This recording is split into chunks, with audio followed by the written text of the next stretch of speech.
예수님의 이름으로 축복하며 기도드립니다. 아멘. 오늘도 새벽을 깨우신 우리 귀한 성도님들 주님의 이름으로 사랑하며 축복합니다. 지난 5월 한 달 계절의 여왕이기도 하지만 특별히 하나님께서 세워주신 가정, 그래서 가정의 달을 맞아 우리가 어느 때보다도 가정을 품고 기도하면서 한 달을 지내오셨습니다. 이제 부정할 수 없는 6월을 맞게 되었고 6월은 호국 보훈의 달이죠. 5월 가정에 액센트를 주고 우리가 한 달 기도하며 살아왔다면 이제 우리가 살아가야 할 6월 한 달은 나라와 민족을 위해서 끊임없이 우리가 어디에 있든지 기도하면서 지낼 수 있어야 하겠습니다. 지난 연말 비상계엄령으로 말미암아 나라가 혼란에 빠졌었고 민심은 지리적으로 남북이 나눠져 있음에도 불구하고 또 이 보수와 진보 진영으로 진영 논리에 갇혀 혼란한 가운데 지내왔습니다. 헌법재판소는 대통령의 비상계엄령에 대한 책임을 물어서 대통령을 탄핵하였고 이제 내일이면 새로운 대통령을 선택하는 그러한 시간을 맞게 되었습니다. 유력한 양당 후보 2명 다 공식 사이트에 들어가 보면 종교란에 기독교다 이렇게 되어 있습니다. 누가 당선되든 정말 나라와 민족을 위해서 지금 저들이 가는 곳마다 표를 얻기 위해서 없는 말 있는 말 다 가문이설로 또 뭐 나름대로 나라 살림은 생각하지 아니하고 뭐 어떤 포퓰리즘 이런 정책을 가지고 한 표를 호소하고 있습니다. 물론 저들이 누구나 다 잘하고 싶은 마음은 있겠지요.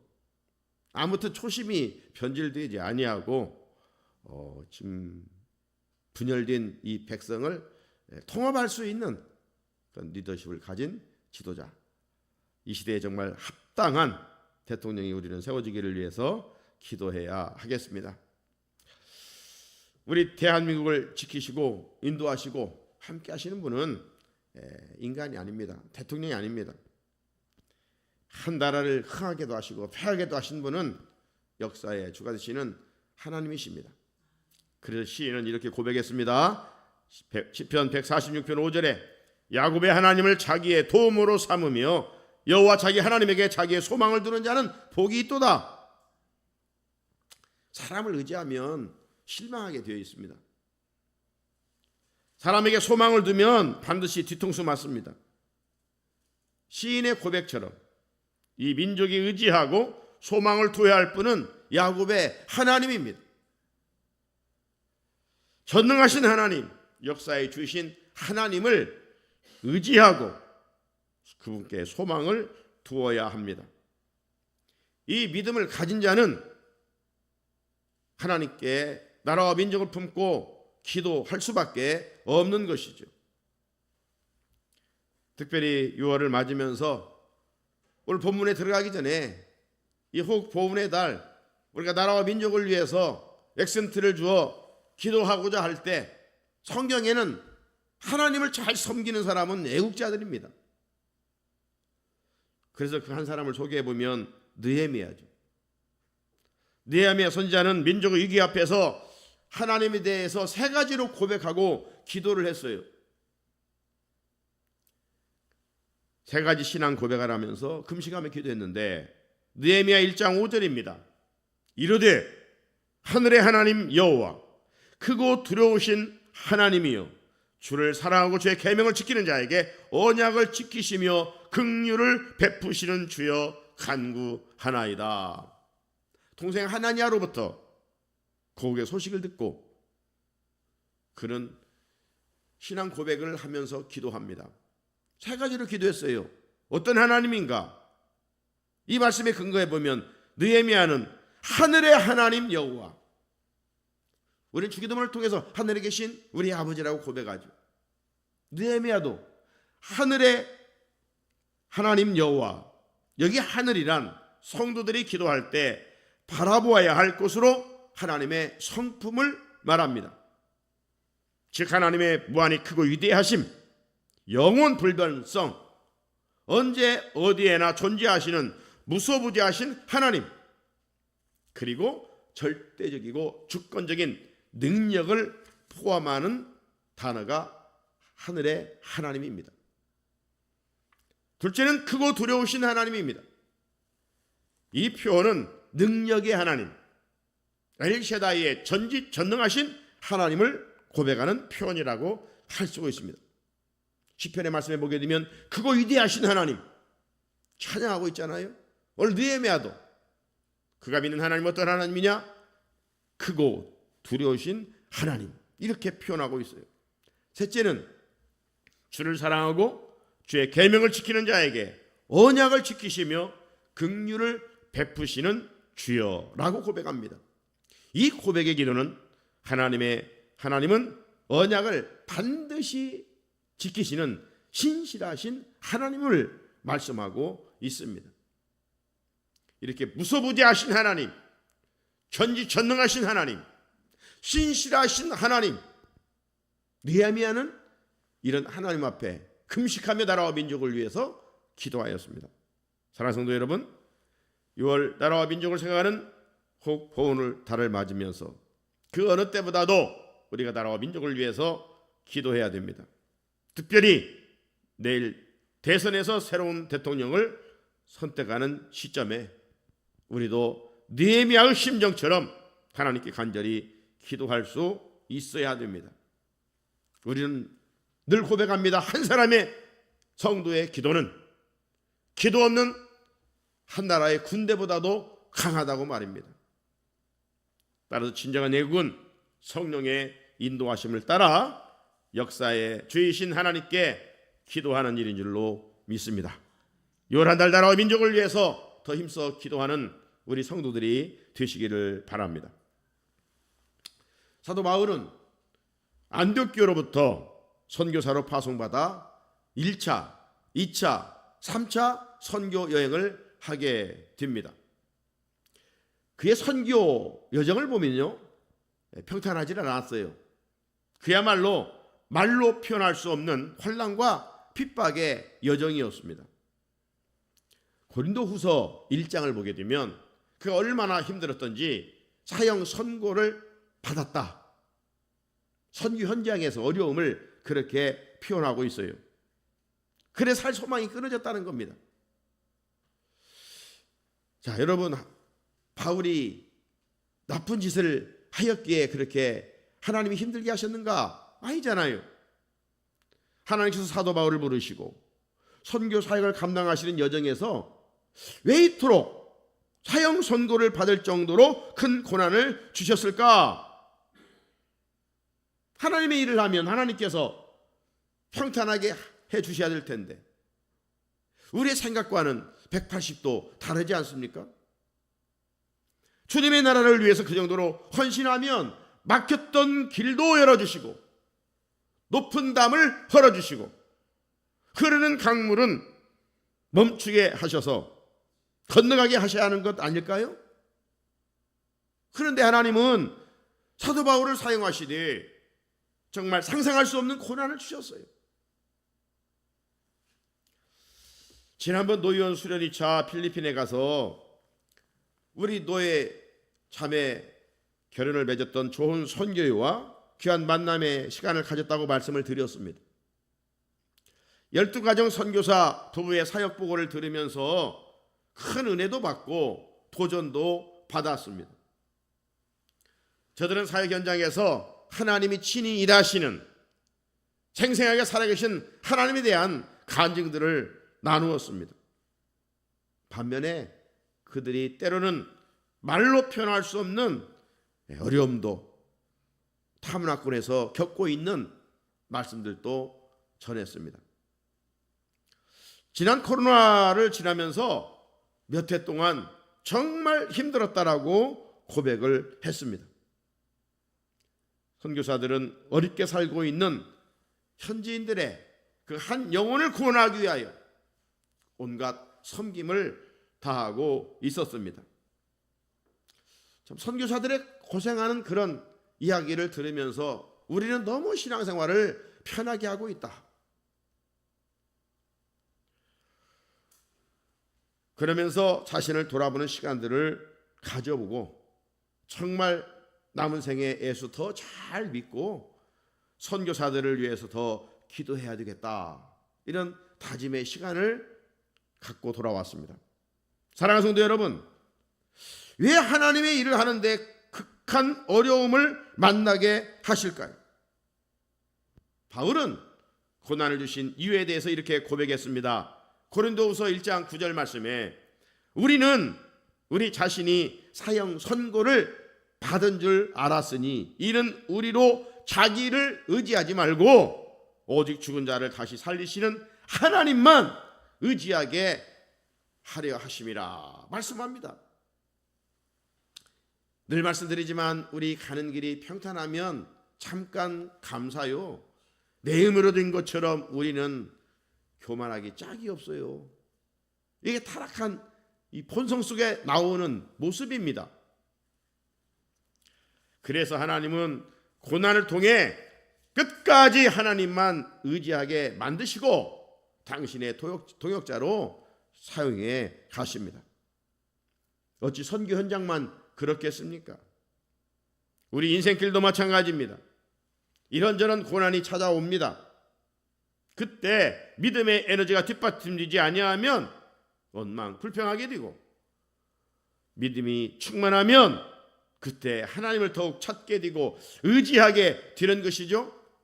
그래서 그 고난 중에 하나님을 가까이 하여 하나님께 부르짖을 때 응답하시는 하나님으로 인하여 생생하게 살아계신 하나님을 경험하며 살아갈 수 있게 되는 것이죠. 그래서 고난은 내 인생과 신앙의 여정에서 거룩한 약재료가 되는 것입니다. 오늘 말씀의 배경은 이렇습니다. 사도 바울이 예루살렘으로 올라가면서 이제 밀레도에 도착하게 됩니다. 이제 바울은 예루살렘에 올라가면 큰 환란이 기다리고 어찌 보면 죽을 것을 짐작합니다.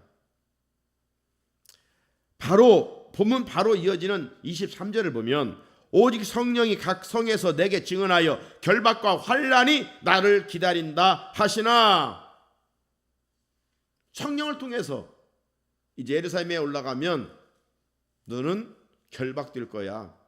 아니, 죽을 수도 있어. 이렇게 말씀을 들었을 때 인간적인 그 마음이 얼마나 힘들었겠습니까? 많은 생각들을 하게 됐을 거예요. 자, 그런 여러 가지 감정에 사로잡혀 있었을 때 이 밀레도에서 사도 바울이 그가 사람들을 보내서 에베소 교회 장로들을 초청하게 됩니다. 왜 에베소 교회 장로들을 초청했을까? 다른 사역지에 교회를 세운 교회들이 많은데, 그런데 에베소는 사도 바울이 순위 선교사를 하면서 가장 오래 머물렀던 곳입니다. 고린도에서 1년 6개월 있었어요. 그리고 이 에베소에서는 3년간 머물러 있었습니다. 최고로 오랫동안 머물러 있었던 교회예요. 모든 교회마다 정말 아이를 낳아서 키우는, 양육하는 그 어미의 심정을 가지고 교회들을 세워왔지요. 하지만 남달리 우상숭배가 만연했던 이 에베소 지역에 3년간 머물면서 많은 눈물을 흘리면서 그들을 말씀으로 양육했던 것을 우리가 성경을 통해서 알 수가 있습니다. 반면에 그곳에 동족 유대인들의 관계도 참 많았었고, 많은 시험을 당한 이야기, 또 공동체나 개인에게 자기가 꺼림낌이 없이 가르쳤던 이야기, 3년 동안 밤낮 쉬지 않고 눈물로 각 사람을 훈계했던 그런 이야기, 에베소 교회 장로들을 초청해서 그런 이야기들을 나눕니다. 그러면서 이제 마지막으로 떠나기 전에, 헤어지기 전에 이렇게 부탁을 해요. 사도행전 20장 32절인데 지금 내가 여러분을 주와 및 그 은혜의 말씀에 부탁하노니 그 말씀이 여러분을 능히 든든히 세우사 거룩하게 하심을 입은 모든 자 가운데 기업이 있게 하시리라. 이런 말씀을 보면 바울은 주님의 교회를 얼마나 사랑했는지를 알 수가 있습니다. 사랑하는 성도 여러분, 사랑하면 자나깨나 생각하게 되어 있죠. 사랑하면 언제나 상대방이 잘 뛰기만을 바라죠. 사랑하면 항상 그에게 마음이 가 있어요. 사랑하면 믿음의 사람이라면 그를 품고 기도하게 됩니다. 우리가 사랑해야 할 것이 무엇일까요? 그 중에 하나가 바로 주의 몸된 교회입니다. 예수님이 십자가를 앞두고 겟세마네 동산에 가셔서 제 아들을 위해서 간절히 기도하셨듯이 사도 바울도 예루살렘에 당할 고난을 앞두고 사랑으로 섬겼던 에베소 교회 성도들을 위해서 간절히 기도하고 그들이 하나님의 말씀을 따라 교회를 견고하게 세워갈 것을 부탁하였습니다. 이런 면에서 우리가 섬기는 교회를 사랑해야 되죠. 내가 교회를 사랑하고 섬기지 않으면 누가 우리 교회를 사랑하고 섬길 수 있단 말입니까? 그런데 사랑해야 할 내 교회를 사랑하기는커녕 교회에 대한 부정적으로 말하는 이들이 있다면 어떻게 되겠습니까? 그 순간 마귀의 종로로 다고 있는 것이죠. 인간의 눈으로 교회를 평가하면 안 됩니다. 주님이 세워주신 교회는 있는 모습 그대로 귀한 공동체입니다. 왜? 주님의 몸이기 때문에. 교회를 비난하고 부정적으로 말하는 것은 결과적으로 주님의 몸을 해하는 무서운 죄입니다. 사도 바울처럼 주님의 핏값으로 값주고 사신 교회를 사랑하며 기도하며 충성해야 합니다. 오늘 제목이 무엇입니까? 성령으로 이끌리며 부흥하는 교회입니다. 하지만 본문 말씀을 조명해 보면 부흥과는 아무 상관없는 말씀처럼 보입니다. 오늘 본문 말씀 보라, 이제 나는 성령에 매여 예루살렘으로 가는데 거기서 무슨 일을 당할는지 알지 못하노라. 바울은 하나님께서 맡겨주신 사명을 위해서는 자신의 생명조차 조금도 귀한 것으로 여기지 않았다고 고백했습니다. 생명조차 귀한 것으로 여기지 아니할 정도로 영혼권에 위한 열정을 갖고 있었던 바울입니다. 이 영혼권 열정이 마침내 로마에까지 복음을 전하게 됐습니다. 바울이 이렇게 목숨까지도 아끼지 않고 사명에 헌신할 수 있었던 것은 성령의 이끌리심 때문이었습니다. 결과적으로 성령의 이끌림을 받은 사도 바울이 가는 곳마다 교회를 세워 부흥하게 되었고 마침내 로마에까지 복음을 전파함으로 그 복음은 전 세계로 확산되었습니다. 사랑하는 성도 여러분, 교회를 부흥시키는 주역은 인간이 아니라 성령이십니다. 성령의 이끌림을 받은 자들이 교회를 말씀 위에 세워왔고 교회를 부흥시켜 왔습니다. 이제 그 사역을 우리가 해야 할 차례입니다. 우리 교회를 건강하고 아름답게 세워가기 위해서는 인간의 힘이 아닌 성령의 능력으로만 가능합니다. 우리가 성령 충만하면 바울처럼 영혼을 사랑하게 됩니다. 영혼을 사랑하게 되면 전도하게 되고 전도로 말미암아 교회는 양적으로도 성장하게 되겠지. 부흥하게 되겠지. 동시에 바울처럼 교회를 사랑하게 됩니다. 교회를 사랑하면 어떻게 될까요? 교회를 내 몸처럼 사랑하게 됩니다. 교회를 즐거운 마음으로 섬기게 됩니다. 교인의 성도들을 서로 사랑하게 됩니다. 그 결과 교회 공동체가 내적으로 부흥하게 되는 것이죠. 사랑하는 성산의 성도 여러분, 호흡보훈의 달 6월을 살아갑니다. 세 가지를 사랑하며 기도합시다. 먼저 나라와 민족을 사랑하며 역사해 주신 하나님께 기도합시다. 왜? 신정한 애국은, 최고의 애국은 기도이기 때문입니다. 둘째, 사도 바울처럼 영혼을 사랑할 수 있도록 하나님께 기도합시다. 우리 모두 성령 충만함으로 6월을 살아가면서 불신자들에게 생명의 복음을 전파합시다. 영혼을 구원하는 자, 진정 하나님이 인정한 하늘의 스타입니다. 하나님이 이들로 인해 교회를 부흥해 가십니다. 셋째, 교회를 사랑하며 하나님께 기도합시다. 교회는 주님의 몸입니다. 교회를 귀하게 여겨야 됩니다. 교회를 위해 날마다 기도해야 됩니다. 사역자들과 성도들을 품고 중직자들은 기도해야 됩니다. 주신 사명을 잘 감당하기를 위해 기도해야 됩니다. 서로 사랑하며 성령 안에서 하나님을 잘 지켜갈 수 있도록 기도해야 됩니다. 그리고 주신 직분으로 헌신합시다. 이런 교회를 세워가기 위하여 성령 충만하고 성령 충만하여 이런 교회를 세워갈 때 진실로 주님이 인정하시는 거룩한 교회가 될 줄로 믿습니다. 우리 같이 주신 말씀 붙들고